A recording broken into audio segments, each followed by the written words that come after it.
So let's forget the performance for a minute. Forget the spotlight. We're going deeper.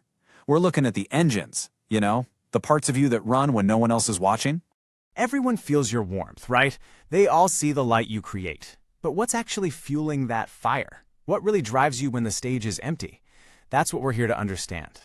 First up, your pride, but probably not in the way most people think about it. We got to reframe this whole thing.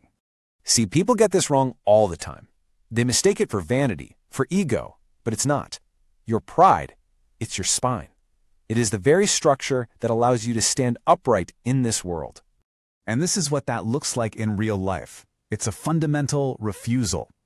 A refusal to accept crumbs when you know you deserve a whole meal. A refusal to bend just to make other people comfortable. It's your core dignity, and it is absolutely non-negotiable.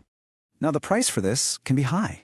You end up carrying your pain upright, almost like a crown, because you would literally rather break than bend.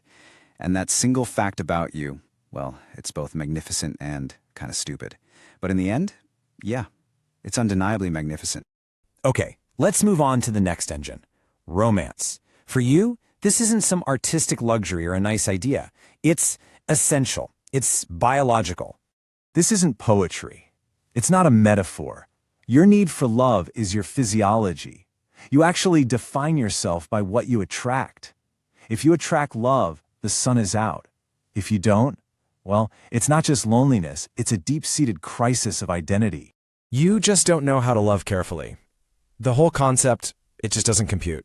To you, careful love sounds like arithmetic, like a series of cold calculations. And you are not an accountant. You give your heart immediately and you give it completely. And even when that heart gets broken, you come back. You always, always come back. Maybe with a few more scars, sure, but you return with the exact same fire you had before, totally unextinguished. It's incredible.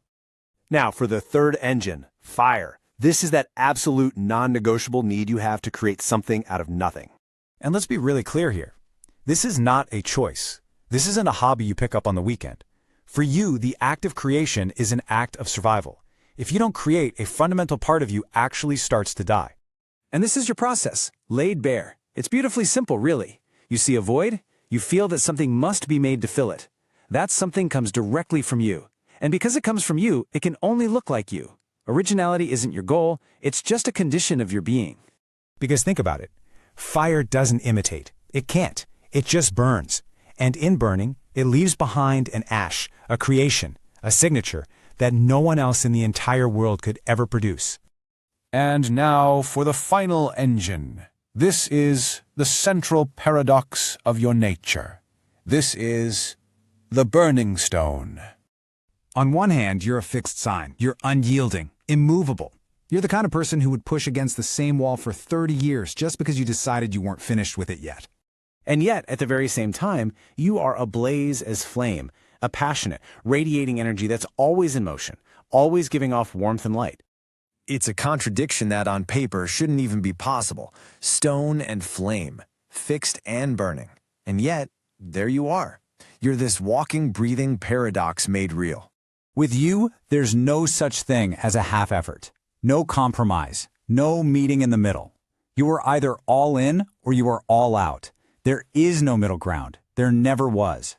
Because when you distill it all, the spine of your pride, the physiology of your heart, the survival of your fire, and the paradox of your nature, it all leads to one profound truth. You are the unmovable fire.